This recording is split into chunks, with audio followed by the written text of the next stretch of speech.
నమస్తే SDV news కి స్వాగతం. నేను సుధా. బులెటిన్ల ముందుగా హెడ్లైన్స్. రాష్ట్రంలో ఏ ఒక్క రైతు అధైర్యపడవద్దు. ఆచార్య ఎన్జీ రంగా 125వ జయంతి ఉత్సవాల్లో సీఎం చంద్రబాబు. సీతమ్మధారలో జరిగిన చోరీ కేసులో పాత నేరస్తుడు అరెస్టు. 100 గ్రాముల బంగారాన్ని స్వాధీనం చేసుకున్నామన్న ఏసీపీ నరసింహమూర్తి. డిసెంబర్ 30 నుంచి వచ్చే జనవరి 8వ తేదీ వరకు శ్రీవారి వైకుంఠ ద్వార దర్శనం కల్పిస్తాం. డయల్ యువర్ ఈవో కార్యక్రమంలో ఏకే సింగాల్ వెల్లడి. పెండింగ్ లో ఉన్న బిల్లులు తక్షణమే చెల్లించాలి. జీవీఎంసీ గాంధీ విగ్రహం ఎదుట నల్ల రిబ్బన్లు ధరించి మున్సిపల్ కాంట్రాక్టర్ల నిరసన. రాష్ట్రంలో ఏ ఒక్క రైతు అధైర్యపడవద్దని, ఆత్మహత్యలు చేసుకోవద్దని ముఖ్యమంత్రి చంద్రబాబు విజ్ఞప్తి చేశారు.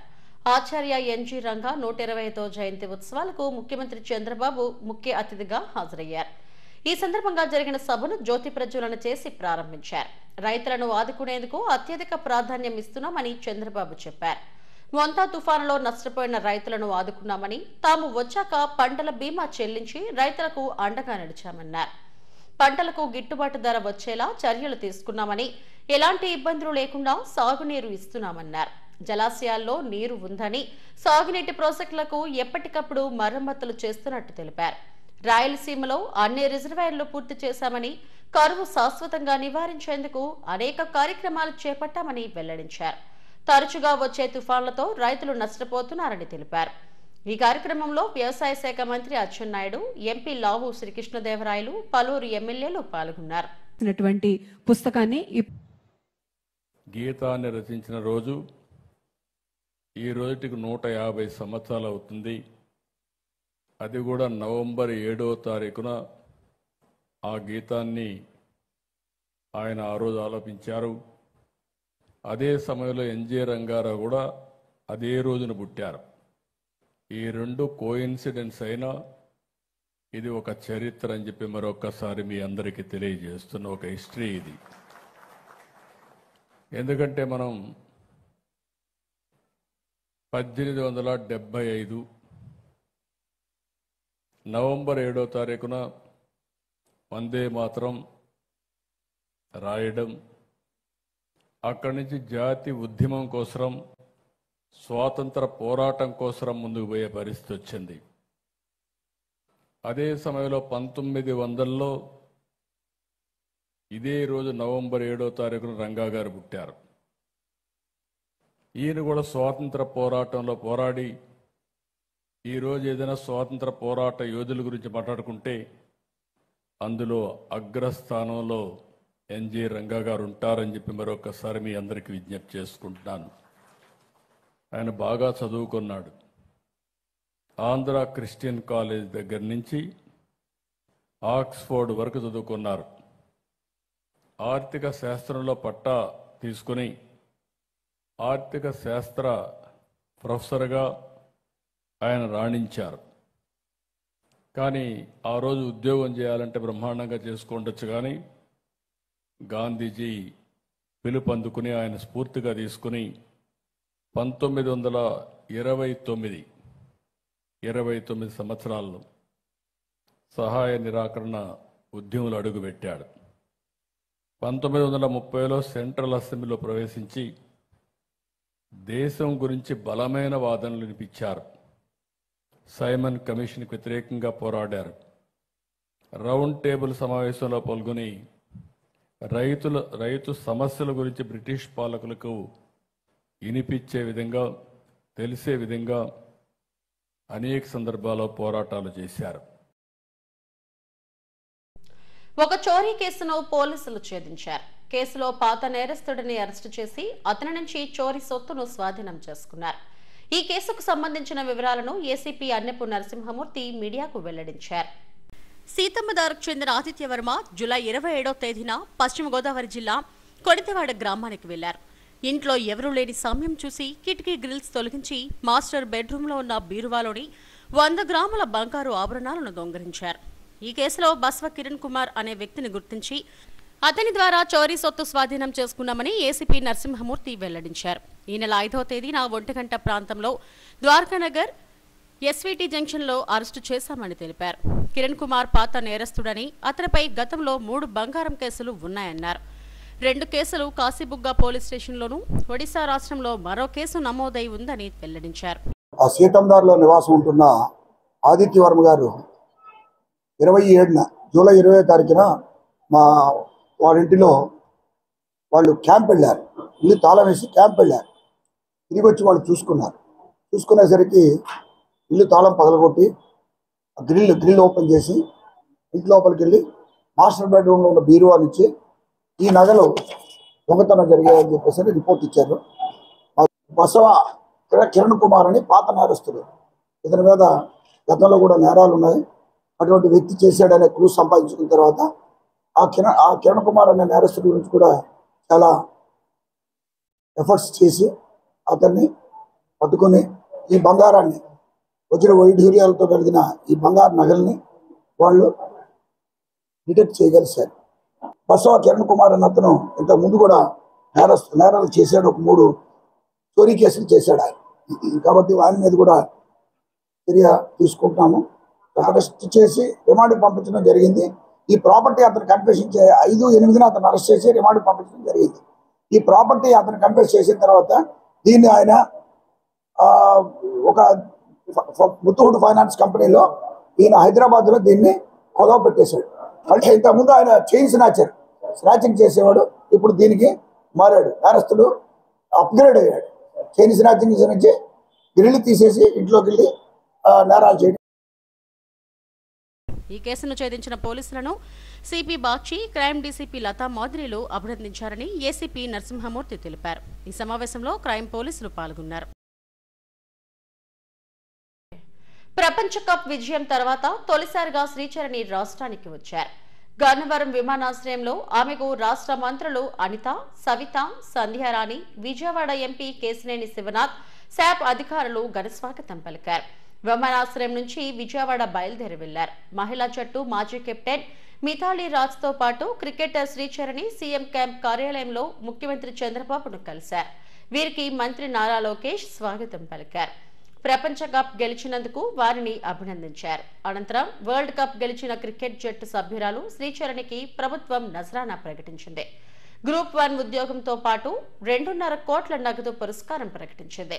శ్రీచరణికి కడపలో ఇంటి స్థలం ఇస్తామని తెలిపింది. కడప జిల్లా వీరపు నాయనివానిపాలెం మండలం ఎర్రమల్లపల్లె గ్రామానికి చెందిన నల్లపురెడ్డి శ్రీచరణిది మధ్యతరగతి కుటుంబం. బాల్యమంతా అక్కడే గడిచింది. అంటే సీఎం గారు ఎలాంటి సలహాలు సూచనలు ఇచ్చారు? సార్ నాతో జస్ట్ ఒకటే చెప్పారు మ్యామ్, అంటే ఇప్పుడుతో ఆగద్దు, లైక్ ఇది జస్ట్ స్టార్టింగ్, అంటే ఇంకా చేయగలవు, so you can do more అనేసి చెప్పారు. సార్ చెప్పారు గ్రూప్ 1 జాబ్ ఇస్తామనేసి, ఇంకా నాకు 2.5 crores డబ్బులు ఇస్తామనేసి, ఇంకా మాకు కడపలో ఒక ల్యాండ్ ఇస్తామనేసి ఇల్లు కట్టుకోవడానికి అని చెప్పారు. సో సీఎం సార్ నుంచి మీకు ఇన్ని అవార్డ్స్, సో ఎలా అనిపిస్తుంది మ్యామ్? అంటే చాలా హ్యాపీగా ఉంది మ్యామ్. అంటే సార్ నన్ను ఎంకరేజ్ చేసే విధానం, ఇంకా అంటే సార్ నన్ను నమ్ముతున్నారు. I can do something more, not even this. So అంటే నేను ఆ నమ్మకాన్ని నిలబెట్టుకుంటాను.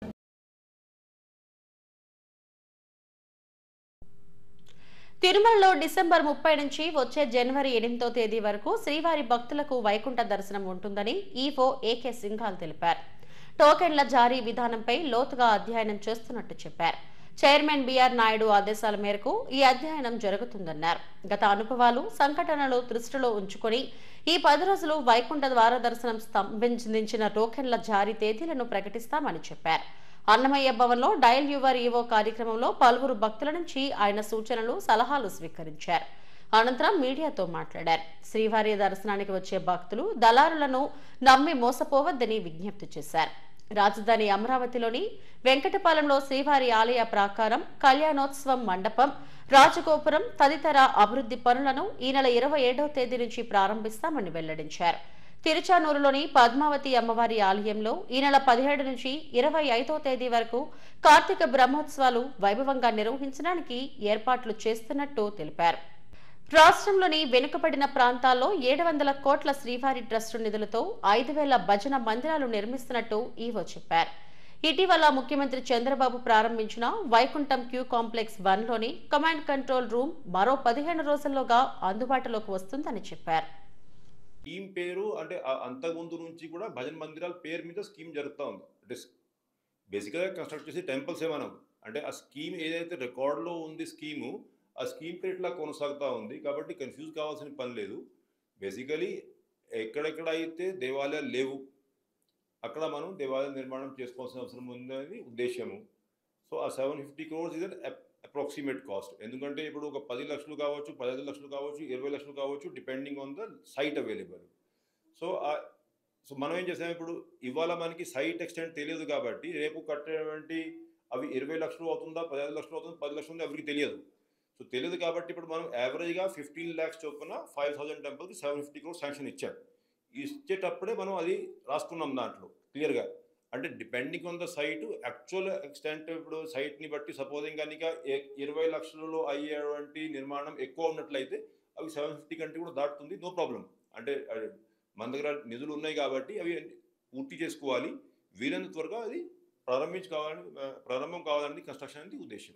అంటే ఒక 3 different టైప్స్ మొడాలిటీస్ ఇవన్నీ కూడా అంతకుముందే బోర్డు మీటింగ్లో ఈ 3 types అప్రూవ్ చేసి ఉన్నారు. అంటే డిఫరెంట్ టైప్స్ ఉండాలనేది, దాన్ని బట్టి వాళ్ళు కన్స్ట్రక్షన్ చేసుకుని ఉంటారు. రెండోది ఏంటంటే అంతకుముందు కూడా నిర్మాణం జరిగేటప్పుడు స్థానికంగా కొన్ని కమిటీలు ఏర్పాటు చేస్తారు. ఒక్కొక్కసారి డిజైన్స్ స్టాండర్డ్ డిజైన్ కాకుండా అక్కడ స్థానికంగా కన్వీనియంట్ డిజైన్స్ పాటిస్తుంటారు. అంటే మినిమం ఇంత డబ్బు ఖర్చు అయ్యే విధంగా కన్స్ట్రక్షన్ ఉండాలి. అంటే మనం ఇచ్చే ఎందుకంటే ఇప్పుడు లోకల్గా కూడా కొంత కాంట్రిబ్యూషన్ చేసుకుని ఉంటారు ఆ కమిటీ వాళ్ళు. సో ఓవరాల్ ఇప్పుడు మనం మెజర్మెంట్ చేస్తున్నప్పుడు మనం ఇచ్చేటువంటి నిధులు డెఫినెట్గా ఖర్చు కావాలి. ఇంకా అంతకంటే ఎక్కువ డోనర్స్ ఏమైనా కంట్రిబ్యూట్ చేస్తే అవి కలుపుకొని కూడా నిర్మాణం. గత 13 నెలలుగా పెండింగ్ లో ఉన్న 400 కోట్లలో కనీసం 6 నెలల బిల్లులైనా వెంటనే చెల్లించాలని జీవీఎంసీ కాంట్రాక్టర్స్ వెల్ఫేర్ అసోసియేషన్ ప్రధాన కార్యదర్శి ఎన్ సంజీవ్ రెడ్డి డిమాండ్ చేశారు. జీవీఎంసీ గాంధీ విగ్రహం ఎదుట కాంట్రాక్టర్లు నల్ల రిబ్బన్లు ధరించి బకాయిలు చెల్లించాలంటూ ధర్నా చేపట్టారు. గత 6 సంవత్సరాలుగా ఎస్డీఎఫ్ జీజీఎంపీల పెండింగ్ బిల్లులను వెంటనే చెల్లించారన్నారు. తాము కడుతున్న డిపాజిట్లను ఈఎండి, ఎఫ్ఎస్టీ, ఏఎస్డీలు 2 సంవత్సరాల కాల వ్యవధి అయినా వెంటనే తమకు అందేలా సాఫ్ట్వేర్ను తయారు చేయాలని సంజీవ్ రెడ్డి కోరారు.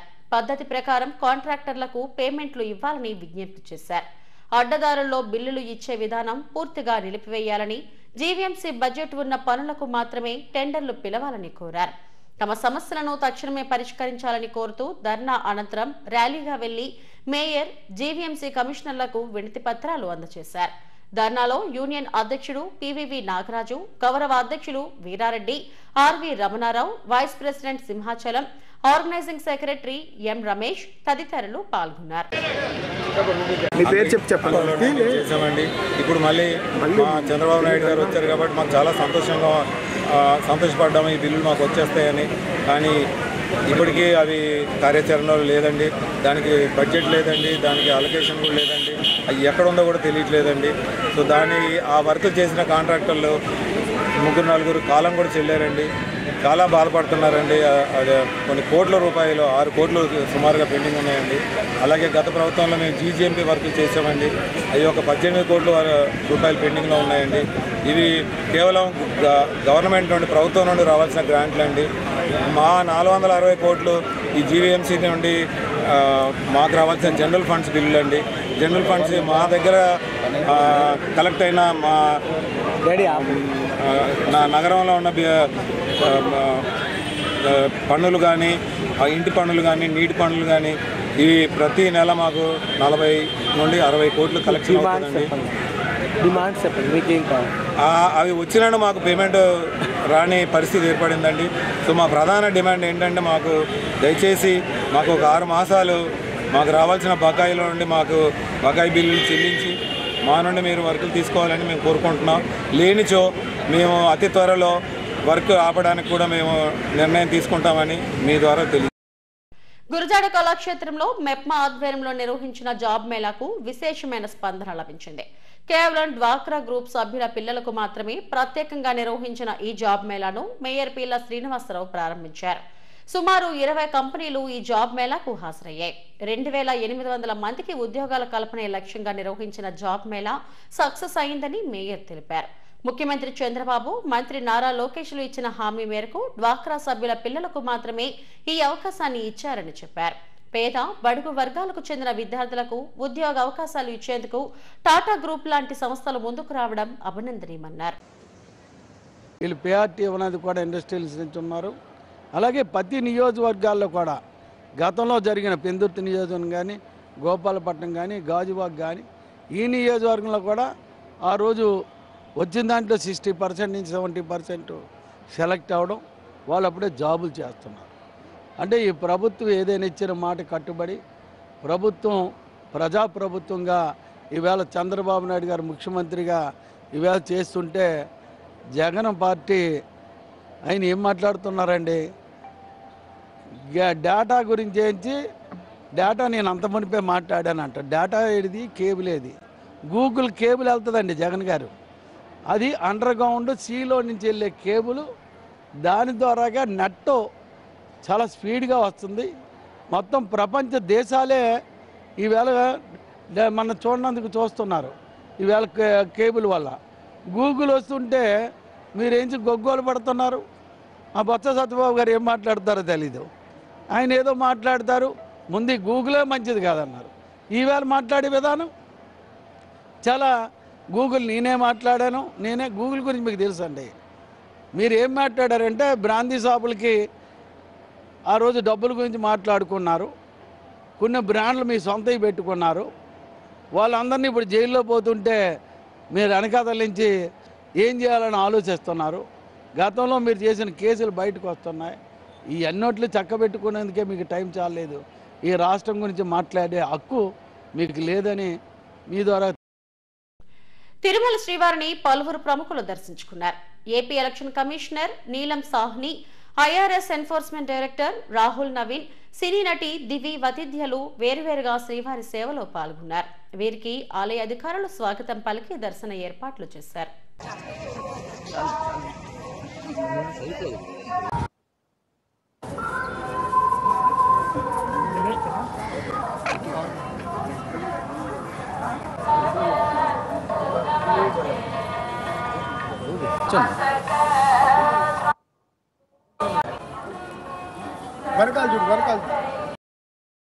వందే మాత్రం గీతం రచించి 150 ఏళ్లైన సందర్భంగా పారిశ్రామిక ప్రాంతం శ్రీహరిపురంలో పండుగ సంబరాలు నిర్వహించారు.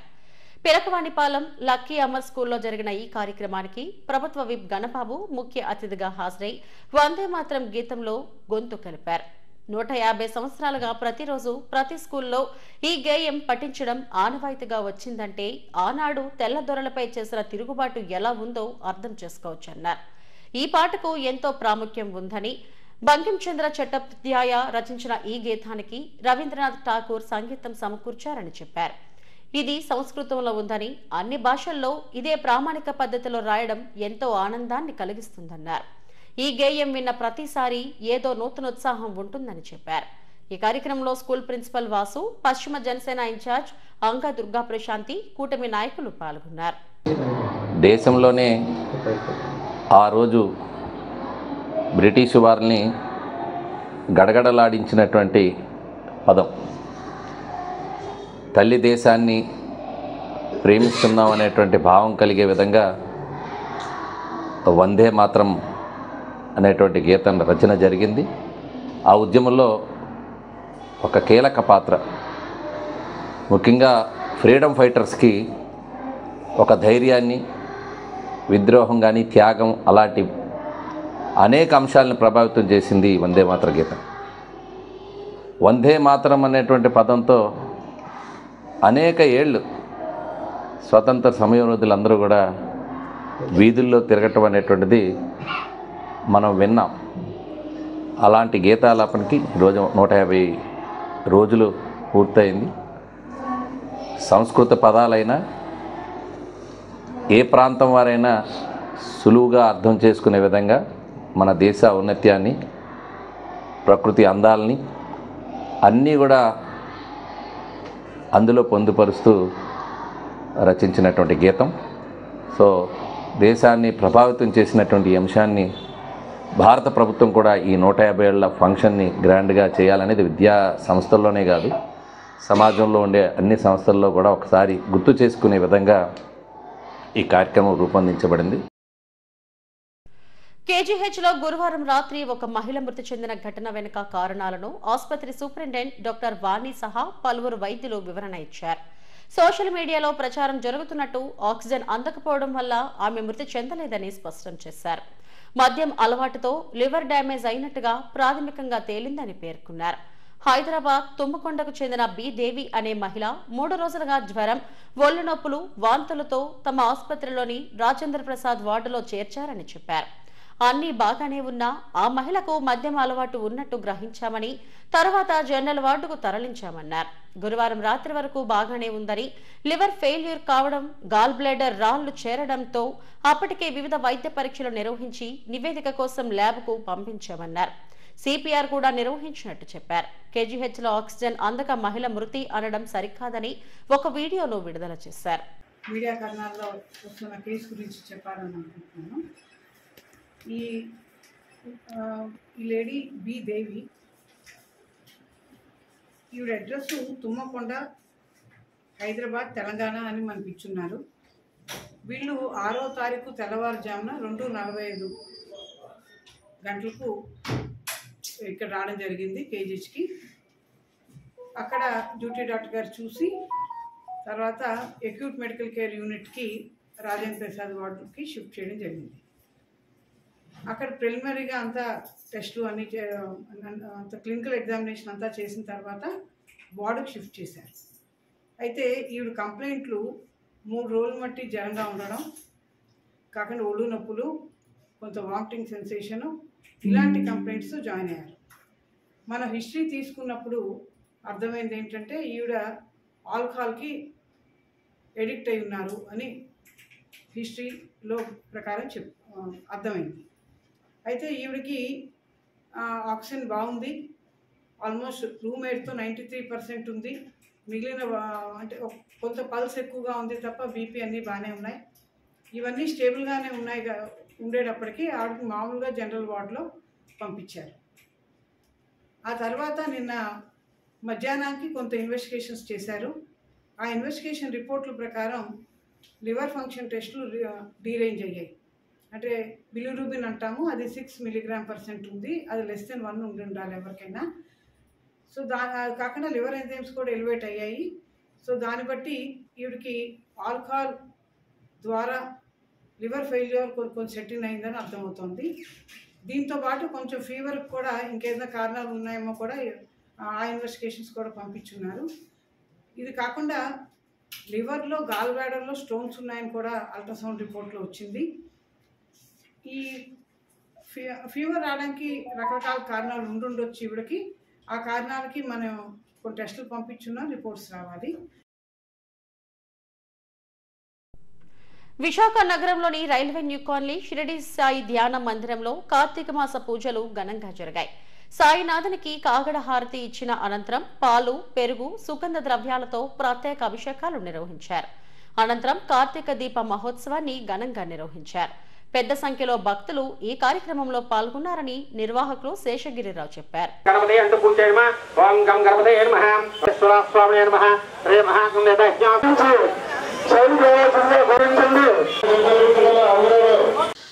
కార్తీక మాసం సందర్భంగా శ్రీ షిరిడి సాయిబాబా ధ్యాన మందిరంలో ఈరోజు గురువారం 6వ తారీఖు బాబా గారికి కాగడారతితో మొదలయ్యి బాబా గారికి భక్తుల స్వహస్తాలతోటి పాలు, పెరుగు మరియు సుగంధ ద్రవ్యములతో అభిషేకం నిర్వహించడం జరిగింది. ఈరోజు కార్తీక మాసం సందర్భంగా మందిర ప్రాంగణంలో కార్తీక దీప మహోత్సవం నిర్వహించడం జరిగింది. ఈ కార్యక్రమంలో మహిళలు, భక్తులు అధిక సంఖ్యలో పాల్గొనడం జరిగింది. అలాగే 2018లో ఈ పూజా మహోత్సవం మొదలుపెట్టడం జరిగింది.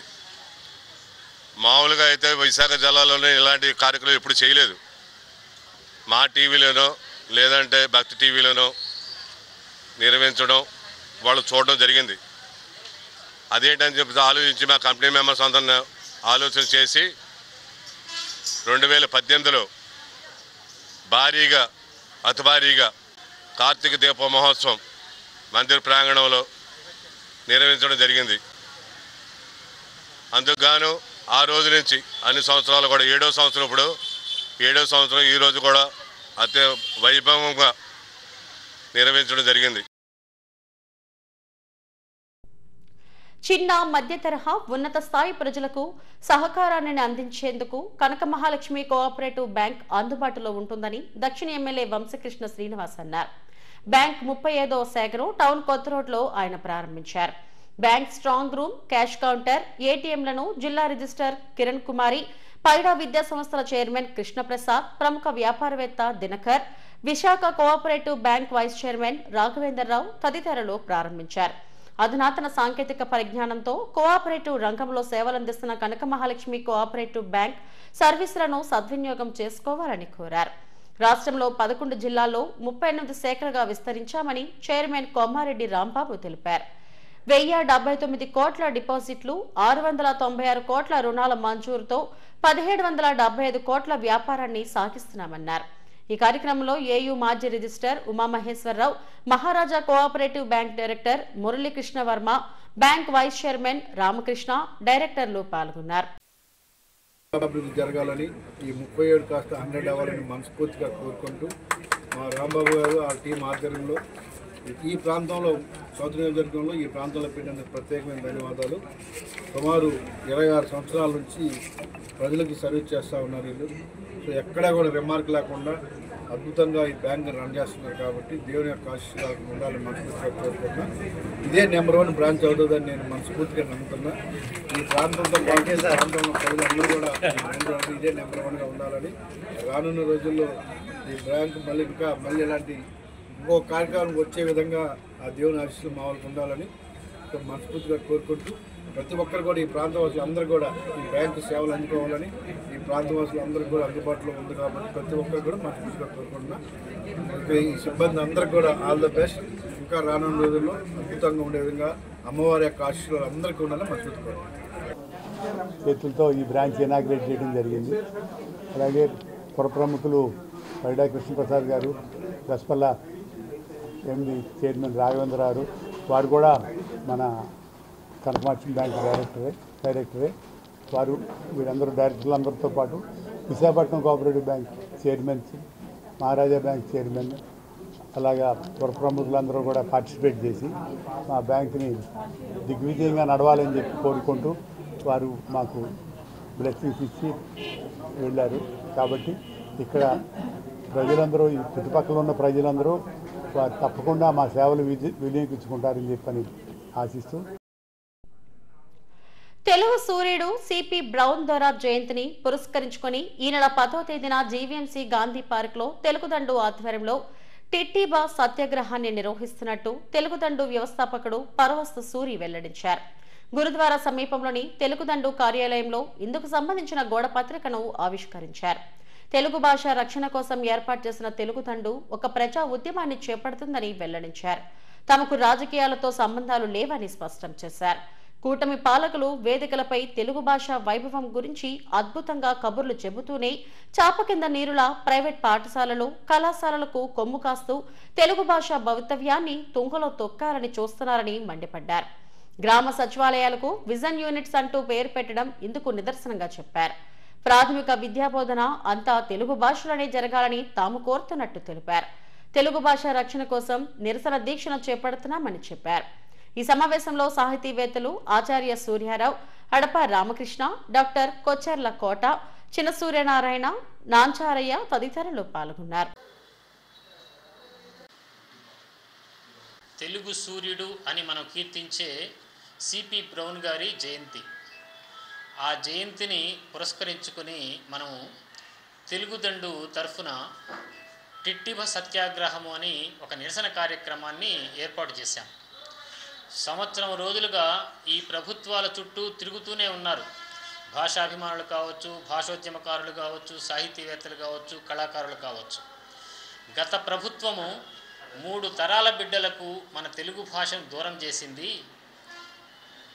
మీరైనా మన తెలుగు భాషను కాపాడండి అని వాళ్ళకి ఎన్నిసార్లు మనం విన్నపాలు చేసినా ఏదో అడవిలో అయ్యన్నట్లుగా ఈ ప్రభుత్వం, ఈ కూటమి ప్రభుత్వం పెడచేవిని పెడుతూనే ఉంది. మనము విసిగిపోయాము. అమీ తుమీ తేల్చుకోవడానికి సిద్ధమవుతూ మనం ఈరోజు సత్యాగ్రహానికి సిద్ధమయ్యాం. ఈ నెల 10వ తేదీ బ్రౌన్ గారి జయంతిని పురస్కరించుకొని ఆ రోజు మనము మన సెంట్రల్ పార్క్ దరి గాంధీ గారి విగ్రహం వద్ద గాంధీ పార్కులో మనము ఈ ఉద్యమాన్ని చేయడానికి అందరం సిద్ధపడ్డాము. మీ పిల్లలకి చిన్నప్పటి నుంచి పుట్టినది ఇంగ్లీష్ నేర్పిస్తాం, అమెరికా వెళ్తారు, డాలర్ సంపాదిస్తారు, గొప్పలు అయిపోతారు అనే అపోహను ప్రభుత్వాలు కలిగిస్తున్నాయి. కాబట్టి ప్రజల్లో ఉండే అపోహను తొలగించి ప్రాథమిక స్థాయి తర్వాత వాళ్ళు అంటే ఏ మాధ్యమంలో చదువుకోవాలో పిల్లలకు స్వేచ్ఛ ఉండాలి రాజ్యాంగం ప్రకారం. ఆ స్వేచ్ఛను హరించడం జరుగుతోంది ఇవాళ. దీనికి ప్రజల మద్దతు కావాలి. గతంలో 2016లో మున్సిపల్ పాఠశాలల్లో ఆంగ్ల మాధ్యమం పెట్టినప్పుడు కూడా తీసేసినప్పుడు కూడా సూరి గారు ఇలా నిరాదరణ చేసినప్పుడు అజివో రద్దయింది, మనకు గుర్తుంటుంది. కనుక ఏదో ఒక ఉద్యమం అంటే ఇది ఇక్కడ కాకుండా ఇది మిగతా జిల్లాల ప్రకారం అక్కడ కూడా రకరకాల సంఘాలు ఉన్నాయి, కానీ ఎవరి దారిలో వాళ్ళు నడుస్తున్నారు. అందరూ ఒక త్రాటి మీద ఎక్కడికక్కడ వాళ్ళ పార్టీ ఎమ్మెల్యేలు కానీ మంత్రులు. హెడ్లైన్స్ మరోసారి. రాష్ట్రంలో ఏ ఒక్క రైతు అధైర్యపడవద్దు. ఆచార్య ఎన్జీ రంగా 125వ జయంతి ఉత్సవాల్లో సీఎం చంద్రబాబు. సీతమ్మధారలో జరిగిన చోరీ కేసులో పాత నేరస్తుడు అరెస్టు. 100 గ్రాముల బంగారాన్ని స్వాధీనం చేసుకున్నామన్న ఏసీపీ నరసింహమూర్తి. డిసెంబర్ 30 నుంచి వచ్చే జనవరి 8వ తేదీ వరకు శ్రీవారి వైకుంఠ ద్వార దర్శనం కల్పిస్తాం. డయల్ యువర్ ఈవో కార్యక్రమంలో ఏకే సింగాల్ వెల్లడి. పెండింగ్ లో ఉన్న బిల్లులు తక్షణమే చెల్లించాలి. జీవీఎంసీ గాంధీ విగ్రహం ఎదుట నల్ల రిబ్బన్లు ధరించి మున్సిపల్ కాంట్రాక్టర్ల నిరసన. ఇవి ఇప్పటివరకున్న బులెటిన్ అప్డేట్స్. నమస్తే.